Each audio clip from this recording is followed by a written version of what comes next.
Hey everybody, this is Shadowq, and today I'm going to be reviewing the 3.6 patch notes, and today I'm going to be only going over the balance changes that I can actually directly analyze, and yeah, let's get going. So it looks like the first change, actually to the game, is on Spellbound whatever. This no longer provides crowd control reduction, and that's because they're changing the next item as well. So basically they're just making it in line of the next the next item in the tier, so it makes sense. Good change, obviously needed. Genji's Guard. We've got a new direction for Genji's Guard. It's struggled as an item to help players sustain against magical damage users, and it's now shifting toward a cooldown reduction item which should allow players to instead engage with magical damage dealers directly and more often. So basically, that whole paragraph just says, it's a magic prot item. Anyway, so let's see what they changed. No longer provides crowd control reduction and now provides 10% CDR instead. The new passive, and the old passive was useless, so honestly any new passive is good regardless. When you take magical damage from abilities, your cooldowns are reduced by 2 seconds. This can only occur once every 30 seconds. This will not trigger if there are no skills on cooldown. And they reduce the cost by 200. So this item is actually now ridiculously good in a lot of cases. You will buy this item probably pretty often. This is also especially good on Guan Yu, because CDR is really, really good on Guan Yu, and an additional flat 2-second CDR on Guan is absolutely insane. So, this item will probably be picked up on Guan eventually every single match. The passive is actually ridiculous. 2 seconds on all your abilities is not nothing. On other characters other than Guan too. Like, that's pretty significant, and if you have any amount of CDR in your build, then that's really good. It also synergizes pretty well with the cooldown reduction that's already on it too. I think this item will see play. I think it's a really good change because the old item didn't exist because the passive was literally useless. I think this is a pretty strong item now. I agree with this change. Oni Hunter's Garb. Oni Hunter's Garb offers the ability to deal with high burst damage mages at a low cost, but due to it needing to be out of combat for the tech supply, players had a hard time seeing the high-end payoff. By making it regenerate in or out of combat and on a lower cooldown, Oni Hunter's Garb should be in a solid spot as a burst counter. Passive regenerates every 10 seconds, regardless of whether you're in combat or not. It's actually a pretty sizable buff to the item. Not really too big a deal, though. If this item sees play now, it won't be because of this change. It'll be because people actually remember that this item exists, honestly. It wasn't too bad before. It just wasn't great. I don't think this item's still very good, though. It's really tough to see, but I think you'll get something like Genji's Guard over this now. I don't think this change really does too much at all. It's such a small buff to an item. Moving on. Spectral Armor. Spectral Armor is also getting a major change this patch. With the new passive, the item can be used to break through body blocking, dance through opponents, and to counterplay deployable walls. It's also the first passive item we made that is directly controlled through relic activation. New passive, which means that the old passive is basically removed, is not added to it additionally. When you activate a relic, you gain ghost walking for 4 seconds and can move through enemy players and enemy deployables. This item is actually really, really clever, because if there was an item that just like when you touch an enemy player wall, walk through it or something like that. Now, like it could even have a 2-minute cooldown, and that would be OP, right? I think that this is a really, really clever design because it basically adds a relic to the game for you, like for the cost of being more inefficient in your build. That says you can walk through walls when you activate like sprint or beads or Aegis or whatever the fuck you have. So this item is really, really clever in its design because the way that it lets you activate the spirit walking or ghost walking or whatever the hell it's called is really smart. It means that it's only on relics and not like just a proc off of some random thing, right? And it's not a relic in and of itself, which is also really good because that would be probably too strong. And it's also really, really cool game design, even regardless of how it's activated, that you can actually have an item to build where you can walk through walls or players and stuff, which adds a lot of counterplay and thought to the game. I think that's really, really, really cool, and this item is one of the most cleverly designed things they've added to the game in a while. That being said, I think this item is going to be in a weird spot, because while that's good and all, I think it kind of hard counters Odin too much, and that's probably not good. It does mean that mages have to build really, really inefficiently in order to be able to get out of his cage, but it probably makes the god a lot less good. It also affects Ymir a lot. Like gods like Thor and like everyone else with just like on her, or people with like body blocking like best deck cats, I'd assume you can walk through too. Stuff like that. It adds like such smart counterplay, and it's so well designed, and it's really cool. But for gods like Ymir and Odin, it might just be too strong. And it would be really sad to make the see Odin see no play. I don't know if that's the case or not, though, because it forces you to build this item, which means that you're losing, like, out on a lot. Like, if you just build this instead of Breastplate, it's got comparable stats, except then you're losing 20% CCR, which is not negligible. I think it's kind of way too strong. Against Ymir and Odin only. And I really hope it doesn't make them see no play, because those characters are fun. And removing them from the game by adding this item is really, really a threat. I don't think it will wind up being that good, but if it's in a spot where, like, Odin can still see play, it affects Odin way more than Ymir, obviously, because that's, like, his whole kit, his ult. But if it doesn't really affect Odin too much, this is a super smart item, and I like it a lot. Like, it's so cleverly designed. I think it's probably a good thing for the game, but I hope it doesn't ruin some of the characters that rely too much on their walls. Moving on. Emerald Talisman cost reduced by 100. Because Stone of Gaia's cost is also reduced by 100. Gaia is in a weird spot. I think it's probably still a little bit too weak. It lost all of its prots from last season, and it's kind of really bad right now, because the only way that it gets value is if a fight goes too long, but then you're not getting the upfront value at the beginning of the fight. It's like, Stone of Gaia is an item that's only good from ahead. In that case, Mystical Mail just might be better. So I don't think this will really change too much. Maybe it will in a comp that relies on constant disengage and stuff, but often the only times that those comps really exist is when you have a healer, I guess. Maybe it's also really good at baiting gold and stuff, but I still don't think this item will see play. It's a good change because it's like a small buff without changing like the solo of the item or whatever, right? So I guess I agree with this change. I don't think you'll really get this item anymore, though. Okay, Soulstone. This buff is actually pretty big. Soulstone as a starter item has been situational use, and we wanted to expand that when looking at Vampiric Shroud. This item is a more aggressive variant, rewarding players with more mana to cast abilities and potential surprise burst. By increasing the bonus upon spending, players can expect to make harder choices about when they want to trade off the regeneration for power and what ability they want to pack more of a punch.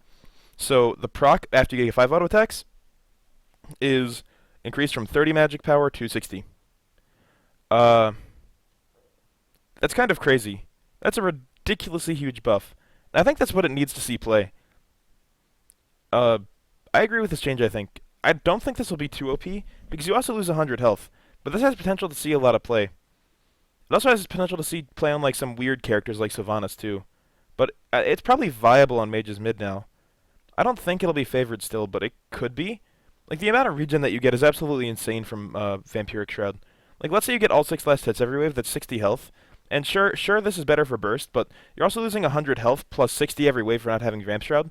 So you'd have to, like, want to commit to an all-in fight in a fight where you're not the target, and often that's not the case when you're a mage. So it's not too bad. I think this is the buff that needed. Soulstone will probably be in a good place after this. It gives you so much early pressure, too. If you're aggressive, this is also really good.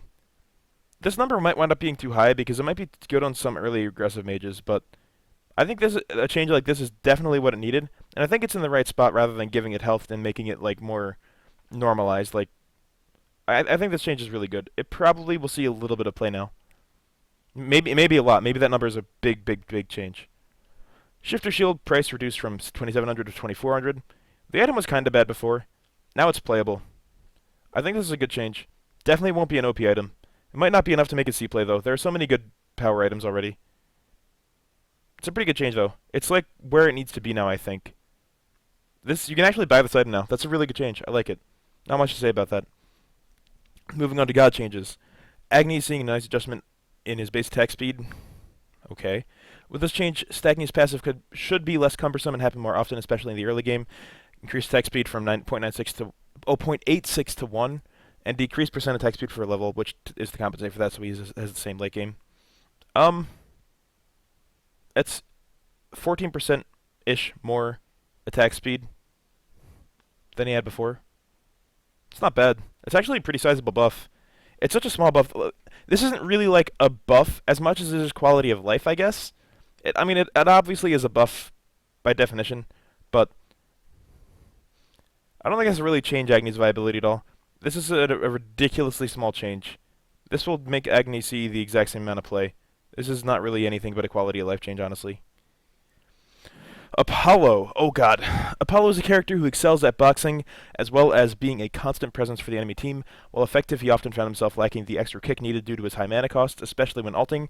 Now, when he chooses to use his ultimate, he is more likely to land and be a threat, versus landing and being near out of mana. Additionally, So Beautiful is also seeing a reduction in mana cost, as well as a lower cooldown early to assist in his ability to clear the early, or to clear early if he chooses to spend the mana. So the first change is on So Beautiful. Reduce mana cost by 20 at max rank, scaling. Okay. Reduce cooldown from 15 to 11. The reduced cooldown is much more impactful than the mana. That's a huge buff to the mana, though, too. If you use it like 5 times as 100 mana, I guess it's not really nothing. I don't know why they buff Apollo right now, though. That's kind of weird. The cooldown on the one's actually pretty sizable. Apollo's one's a decently high-hitting move. Okay, let's see what they did with Across the Sky before we judge. Decrease mana cost from 10 plus 60 per second to 10 plus 40 per second. Whoa!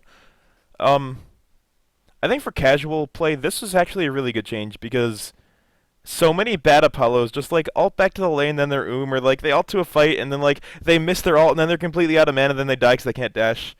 So quality of life, I guess this is good. I've seen so many casuals fail at Apollo that I feel like this change is necessary, which is really silly. For competitive, this is probably a bit strong.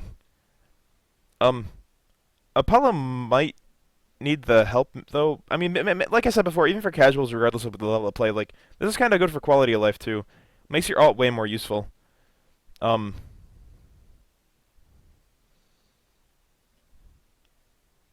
a pretty big buff to Apollo, actually. I feel like that wasn't completely needed. I like the mana changes. I don't know if I like the cooldown of this, though.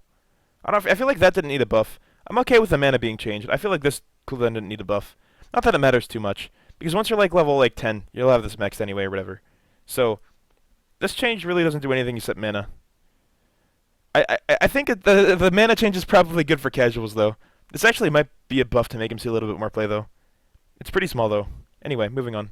Bakasura. Buck is hungry, and mid-harpies and boars are on the menu. With this adjustment, he should see a strong uptick in his ability to control the jungle and secure camps when needed. Oh, I actually saw this change earlier. Eat minion. Bakasura can now consume any non-buff jungle creature at 100% of its health, including mid-harpies and boars. That's insane.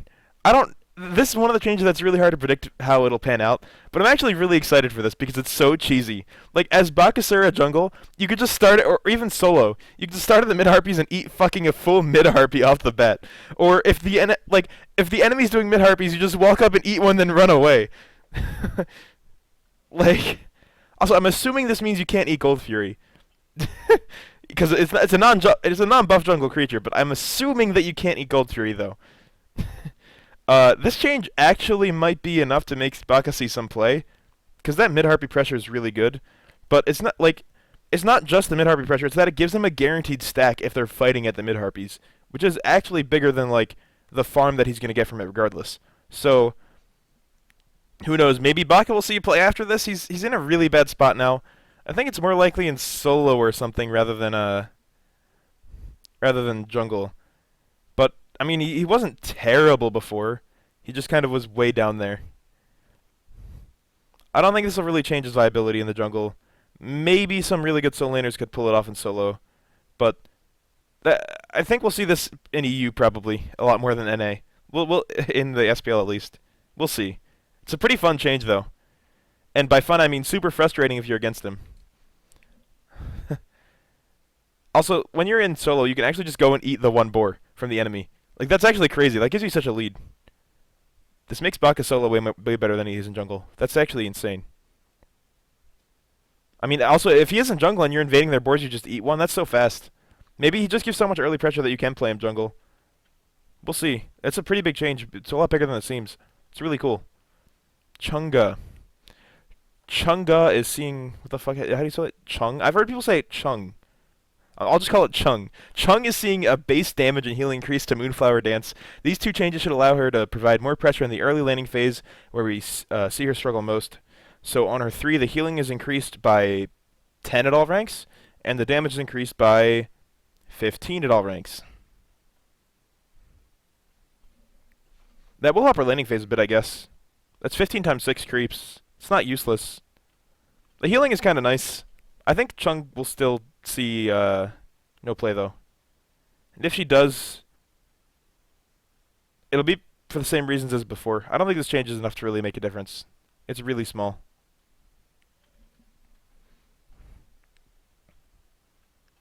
That's about it. The 10 extra healing doesn't matter. The 15 extra damage might help her laning phase, though. Maybe if her laning phase is strong enough, she could go mid or solo. That's about it, though. I don't know. This probably won't change anything, but... eh. Okay. Bug fix. Actually, you know what? Blue Soulstone with this might actually make a difference, right? The two changes together might make her see play, though. That's actually pretty interesting. Who knows? On a side note, though, I don't want to see healers come into the game. Healers, like, always ruin the meta. I really hope this doesn't make her viable. But it might give her enough early laning to make that happen. Anyway, going to Hell. Same thing with Hell. I really don't want to see Hell be viable. When looking at Hell, we wanted to focus on her utility instead of adjusting her raw damage or healing potential. That's a very good change then. Specifically, Cleanse was difficult to use it properly at low ranks and left players guessing as to when their immunity would take effect. By making this a flat value, Hell players have more consistent tools to defend themselves as well as save allies earlier. So the slow is now at all ranks on their 2, 5% more at all ranks. Okay. And the Cleanse is CC immunity from 0.5 to 1.3 to 1.25 at all ranks. Definitely a buff. Hell will probably still see no play whatsoever. The 10% slow at level 1 is probably more important than the... Or actually, like, you'll never level this up now. That's crazy. Probably. You could just leave this a rank 1 all game. I guess you do that anyway, but... it's pretty interesting. I don't think this will make her see play, though. She'll probably be in the exact same spot. Unless it's because, like, you know, if the healers are seeing play, it's probably going to be because they buy Spectral Robe. Or that is even in the game so that you can't pick Odin anymore. Like, if anything's going to make that Chunga and Hell more viable, it'll probably be because Odin won't be playable more than that they got a buff. Anyway. Odin has been performing quite well with the changes in Season 3. We are increasing the cooldown of Ring of Spears to 75 seconds to give players more time to play around when the skill is down, and limit how often they can cast it in a given game. We're going to keep a close eye on this change in conjunction with others and may revisit Odin as needed. Ring of Spears cooldown increased from 60 to 75. I have no idea why it was 60 in the first place. It made no sense whatsoever. It's one of the strongest ults in the game. It had the lowest cooldown in the game, and that's insane. It should have been 75 or 90 all along. This change is long overdue. I agree 3,000,000%. Okay. Scylla is defined as a late game god with her scaling bonus, for getting skills to max rank, and an ultimate that can be absolutely devastating late game. I'm going to highlight this with a scaling increase to Sikkim and increase potency on Crush to help her slightly until her late game comes online. Scaling increased by 15%. Sure. Crush increased damage from 90 scaling to 290. Is that 290? Or is that 200? Okay, that's 290, right? Yeah, that's 290. Of course, because that's 240. 90 scaling to 310. When I actually saw the patch notes show on the Smite Game channel, or High Res TV channel, my bad, guys, my bad. It's High Res TV now. When I saw that on the channel, I actually thought this said 200, and I thought she was getting a 110 damage buff. This change does nothing. This does nothing. Scylla's still pretty bad. This doesn't change a thing. This is useless. Okay. Moving on. Soul fix an issue where Soul would lose Stellar Burst if she attacks as she goes. Sure, it's just a bug fix. And Sylvanas. I'm going to have a hard time showing this because it's at the bottom of the screen again, but Nature's Grasp is seeing an adjustment to make it more usable at lower ranks while also encouraging its use in the late game with a mana cost reduction. His ability to pull people is one of his core and most satisfying mechanics, and we are looking forward to players feeling better about using his skills more often. His 3... I guess we zoom in to see it, right? And then scroll down. One more time. Okay. Sorry about that. Reduce cooldown from 26 scaling to 18, from 22 scaling to 18. Reduce mana cost from 70 scaling to 90, from 70 scaling to 50. So it actually becomes more mana efficient as you rank it up. So this means that you probably won't max the 3, because the 2 seconds was kind of what you did it for before. You'll definitely max your 1 before 3 now. Maybe you won't. Maybe it's just mana efficient. No, no way. You have to max the one now, and you probably did anyway. Um, this is a really, really small change. This is not why Sylvanas was not seeing play. This does nothing. This actually does nothing at all. Sylvanas will be in the exact same spot, and if he's not, it's because of the Soulstone buff, not because of this. This change is irrelevant in like every single way. Well, those are all the patch notes. Thank you guys for watching. Really appreciate it. Make sure you subscribe to me on YouTube, and check out the Battle Rift link below in the description. Battle Rift is a platform where you can 1v1 people for real money, and the winner gets to keep it. So, thank you guys for watching. Really appreciate it. Please check out my link below. Sign up, check it out, and I'll see you guys next time.